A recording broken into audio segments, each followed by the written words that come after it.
In this part, we've got clause 9 saying that we'll have statements of government policy that the authority must have regard to. Well, what statements of government policy have we had since the election? Well, we had one arm of the government apparatus. I forget whether it was Mr. Bollard at the Treasury or Mr. Whitehead at the Treasury or Mr. Bollard at the Reserve Bank, but they said on the basis of the recession that there was a need to have decreased profit expectations on the part of the big power companies.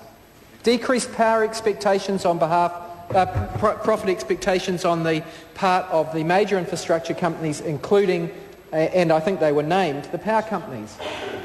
So the government, of course, owns the power companies because these are SOEs. And if the government had wanted to achieve less pressure on power prices, they could have explicitly said to those SOEs, we want lower dividends. We don't want you to pay as much money into the government coffers. Did they?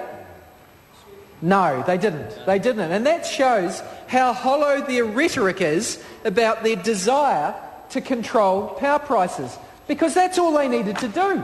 They just needed to do that. They could have said to Genesis, or Meridian, or Mighty River Power, or all of them, exactly what we had already as a government in Labour said to Transpower, which is, we don't want as much dividend.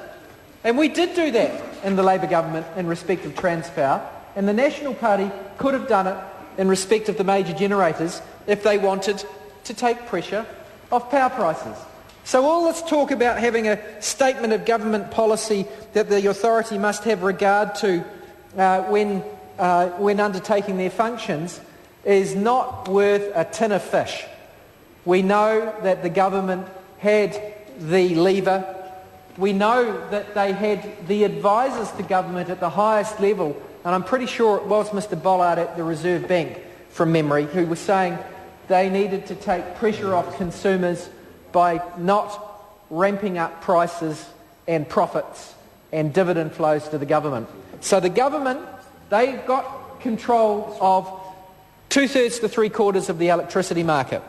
The government-owned, state-owned enterprises, Genesis, Meridian and Mighty River Power, produce 2/3 to 1/4, depending on the year, of New Zealand's electricity. They are dominant.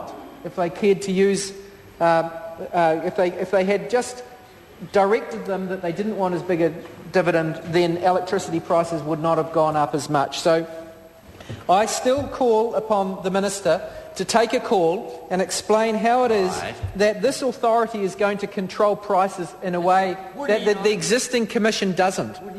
Because that's what Jerry Brownlee says is its purpose. They say it's going to be more effective at controlling price. Well, how? Because it's not apparent on the legislation. We know that the government's ignored this opportunity to say, oh look, we don't want more dividends. In fact, it's said the opposite through the Minister of State-Owned Enterprises, Simon Power, has said to these companies that they want greater efficiency and higher dividends. Well, in reality, the only way that you can get significantly higher dividends from the electricity SOEs is through price increases. They don't actually have very high variable costs in the terms of their labour inputs, so a change to their salaries policy doesn't make much of a difference to their profitability. The only way they can increase their profitability and dividends is by increasing prices. So I asked the Minister to explain how this new authority is going to have a different outcome in respect of market competition than the Electricity Commission has had. Because if it's not going to have any difference, I can't see how the government can rely upon it to control prices any more than the existing Commission. And the Minister is already on record over many years saying the existing arrangements weren't sufficiently controlling price increases. So if there wasn't sufficient price control through the market mechanisms that were operationalised under the Electricity Commission, and we're moving to a new authority, what is it that's different that changes that status quo?